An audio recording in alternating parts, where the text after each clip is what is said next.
Hey everyone, welcome back. Ready for a deep dive? You know I love getting into the details, and this time we're tackling monarchy.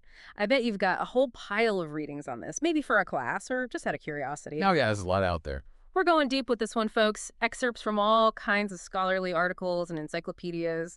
Don't worry though, it's way more interesting than you might think.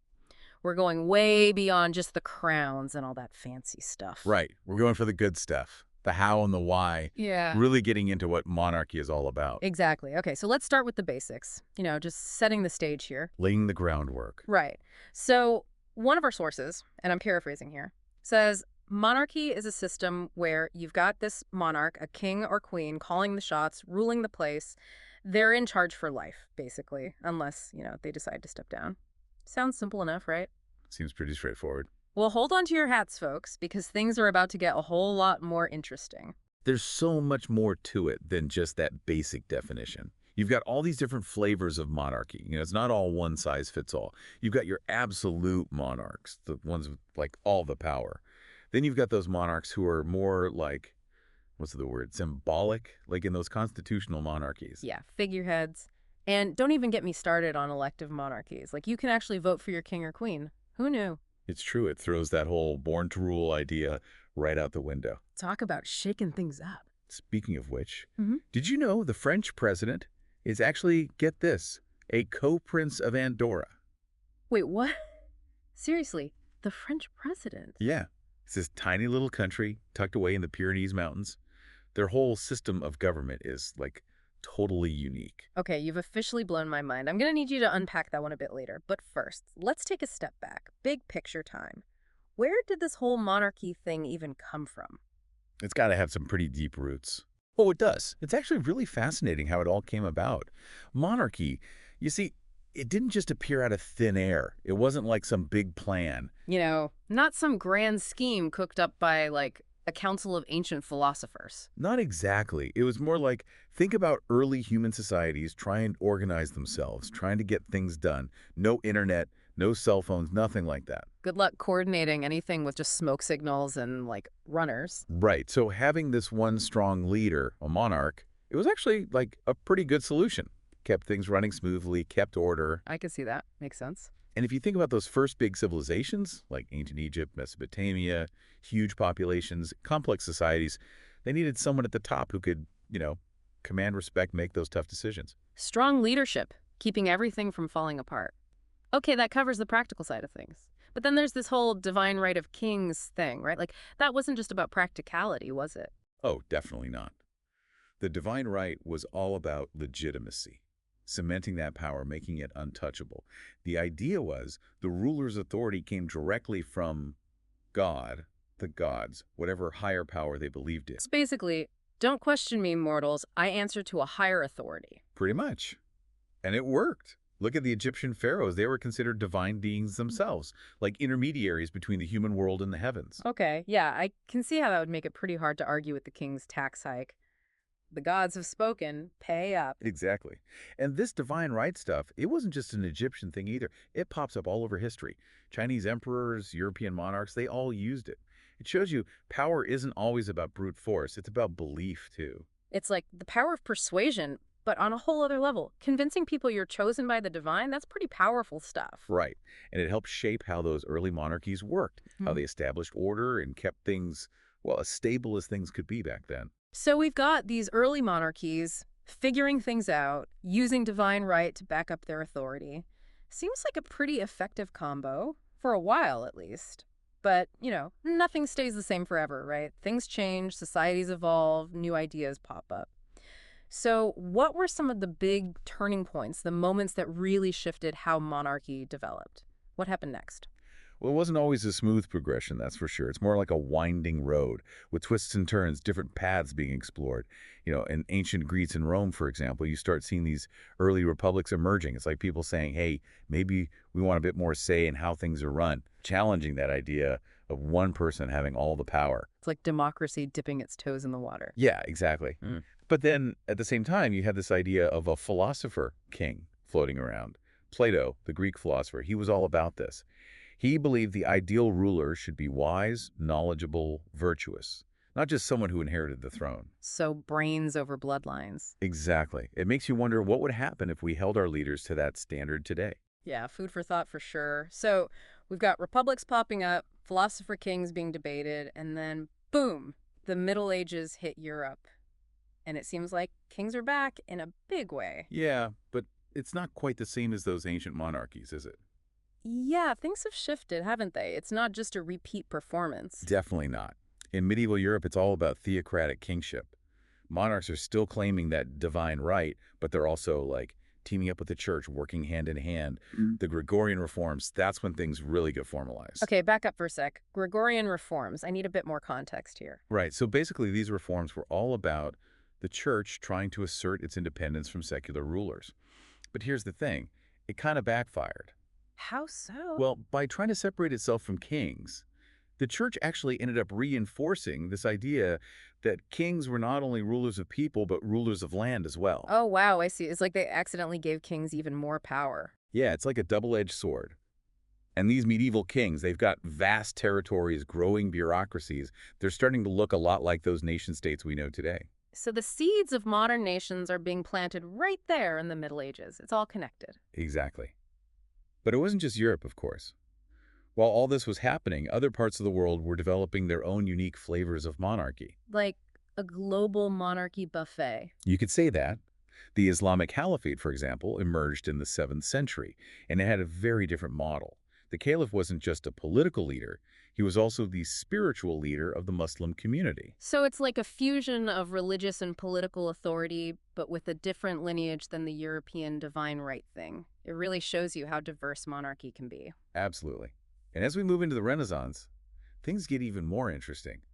The Renaissance, oh man, it really shook things up. It wasn't just about art and science. It was like a whole new way of thinking about power, too. And monarchy, well, monarchy got a serious makeover. A Renaissance glow-up for kings and queens. Exactly. This is when we see the rise of the absolute monarch. We're talking powerful figures like Louis XIV of France, the Sun King himself. Remember that Palace of Versailles? Talk about opulent. Oh, yeah, I've seen pictures. It's like over the top, even for royalty. And then you've got Catherine the Great of Russia expanding her empire like it's nobody's business. These weren't just figureheads. These monarchs were calling the shots, shaping entire nations. So basically, rock stars, but with crowns instead of guitars. But even rock stars have their limits, right? Was absolute monarchy really as absolute as it sounds? Well, not always. Even with all that power, absolute monarchs had to play the game. They had to deal with the nobility, the church, these rising merchant classes. Everyone wanted a piece of the pie. So it's like a constant power struggle, a balancing act. Did these absolute monarchs ever worry about, like, losing their grip? Oh, they had their challenges for sure. And as we move into the 16th and 17th centuries, things start to get really interesting. You got all these forces coming together that would shake the foundations of monarchy. Okay, I'm sensing a major turning point here. Give me the rundown. Well, first you got the Reformation. It's like, boom, this religious earthquake that splits Europe right down the middle. The church's authority takes a major hit. People are questioning the Pope, and you know what comes next. They start questioning the king, too. You got it. If religious authority is up for debate, why not political authority too? And alongside this whole Reformation thing, you've got the Enlightenment. Ah, the Enlightenment. Reason, logic, individual rights. Exactly. Thinkers like John Locke, Jean-Jacques Rousseau, they're arguing that power comes from the people, not from God, not from some divine mandate. This is like a 1-2 punch. The Reformation knocks the religious props out from under monarchy, and then the Enlightenment comes in with this whole new framework for thinking about power. It was a radical shift. And these ideas weren't just staying in the universities. They were spreading, inspiring revolutions and uprisings all over the place. Okay, now we're talking French Revolution, American Revolution, Russian Revolution. These were like world-changing events. No doubt about it. Monarchies were toppling left and right. It showed that even the most powerful systems weren't invincible.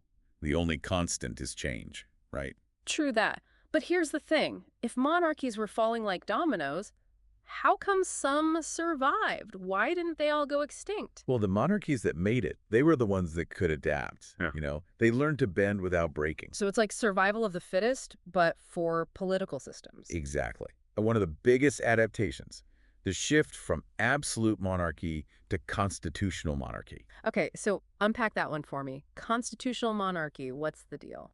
So instead of clinging to absolute power, these monarchs, they kind of stepped back a bit. They became more like symbols of national unity, tradition, all that good stuff. While the actual governing, the day-to-day decisions, that went to elected officials. So the king or queen is still there wearing the crown, but they're not really calling the shots anymore. It's more like they're sharing power. Think of the monarch in a constitutional monarchy, like the president in a parliamentary republic. They have this ceremonial role, they represent the country, but the real power lies with the elected officials. So it's like a blend of tradition and democracy. It's kind of a mind bender when you think about it. It is. And the UK, they're the poster child for this. They've managed to keep their monarchy while also developing a strong parliamentary democracy. It's a delicate balance, but it seems to work for them. But it's not just a European thing, right? Earlier we were talking about those different flavors of monarchy around the world. What about the Arab world? How have monarchies adapted there? Well, in the Arab world, you see a real mix. Some monarchies, like the ones in those oil-rich Gulf states, they've held on to more power. They're still operating under more traditional structures. So they haven't really gone for that whole constitutional monarchy thing. Not to the same extent. They might have advisory councils or parliaments, but the monarch still has the final say in most matters. So it's a different kind of balancing act. And what about other Arab monarchies? Are there any that have embraced that constitutional model? Yeah, definitely. Jordan and Morocco are good examples. They have kings, but they also have constitutions, elected parliaments. It's a different path, but it shows that monarchy, in some form, can coexist with democratic principles. So we've gone from ancient origins to absolute power to modern adaptations. It's amazing how this one concept of monarchy has taken on so many different forms throughout history. But here's the million-dollar question for our listeners. Why should you care about monarchy in today's world? Why does it even matter? Yeah, it's easy to think about monarchy as like ancient history, something you'd only find in a museum. But trust me, it's more relevant than you think. I'm intrigued. Lay it on me. Okay, so think of it this way. Monarchy, it's like a window right into these huge questions about power, leadership, the whole shebang, the relationship between the rulers and the ruled. It's all right there. It's not just dates and names and all that. It gets at something deeper, human nature, right? Exactly. It's like, what makes a leader legitimate? Is it just bloodlines, tradition, or is there something more? Yeah, that's a big one. And it's something we still think about today, even in places without kings and queens. Right. It's like, are leaders born or made? You see this in debates about political families, inherited wealth, all those things. It's tricky. I mean, on the one hand, you could say a hereditary system, it provides stability. But then again, is it really fair? Does everyone have a shot? And do those born into power, do they even see the world the same way? Good point. They might not have the same experiences, the same struggles. Exactly. It's like monarchy is this living example of that tension between privilege and, earning your place. And it's not just about individuals either. It's about whole systems. Like, can a system with a monarch, even a symbolic one, can it really work with democracy? That's the question, isn't it? I mean, look at the UK. They seem to be making it work, a monarch alongside a democratically elected government. But it's got to be a delicate balance. I wonder what makes it work in some places and not others. Is it just luck? Or is there something more? Maybe it's about culture, history, who knows? But those are the kind of questions we should be asking.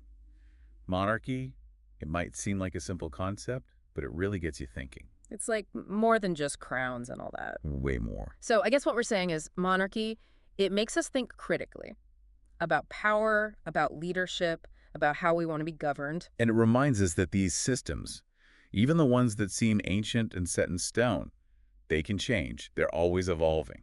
Wow, okay, so we've covered a lot of ground, folks, from the very beginnings of monarchy to the different forms it's taken over time. It's been a wild ride. It really has. And hopefully we've given you a better understanding of this complex institution. But this is just the starting point, right? Exactly. This deep dive is just the beginning. Now it's your turn to explore, ask your own questions, keep learning. You might just become the ultimate monarchy expert among your friends. So until next time, keep those brains buzzing.